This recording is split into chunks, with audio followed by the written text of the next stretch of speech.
રાજસ્થાનના એક નાનકડા ગામમાં, જ્યાં રણનું તાપ અને ગરીબીએ લોકોને ઘેરી લીધા હતા, એક યુવાન ખેડૂત રાખા રહેતો. રાખાની પત્ની રાધા ગર્ભવતી હતી, પણ ગામમાં ભયંકર દુષ્કાળ પડ્યો.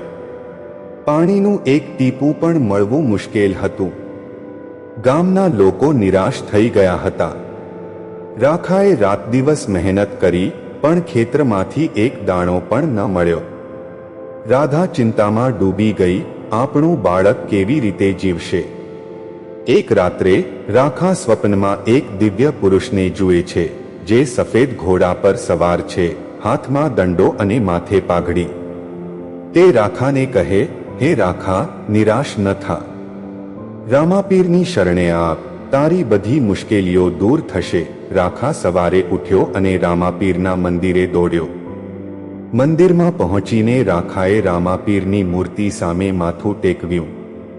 તેણે દિલથી પ્રાર્થના કરી, હે રામાપીર, અમારું ગામ બચાવો, અમારા બાળકોનું ભવિષ્ય બચાવો. તે જ રાત્રે આકાશમાં ઘટાટોપ વાદળો ઘેરાયા. ગામના લોકો આશ્ચર્યથી જોઈ રહ્યા. અચાનક વરસાદની ધારાઓ ખાબકી. ખેતરો લીલાછમ થઈ ગયા, નદીઓ ફરી વહેવા લાગી. ગામમાં ખુશીનો પાર ન રહ્યો. પણ આ ચમત્કાર તો માત્ર શરૂઆત હતી. રાધાને સમય કરતા પહેલા પ્રસવની પીડા શરૂ થઈ. ગામમાં કોઈ દવાખાનું નહોતું, ન ડોક્ટર. રાખા ફરી રામાપીરની શરણે ગયો. તે રાતે એક વૃદ્ધ સાધુ ગામમાં આવ્યા. તેમણે રાધાને જડીબુટ્ટીઓ આપી અને આશીર્વાદ આપ્યા. થોડી જ વારમાં રાધાએ એક સુંદર પુત્રને જન્મ આપ્યો.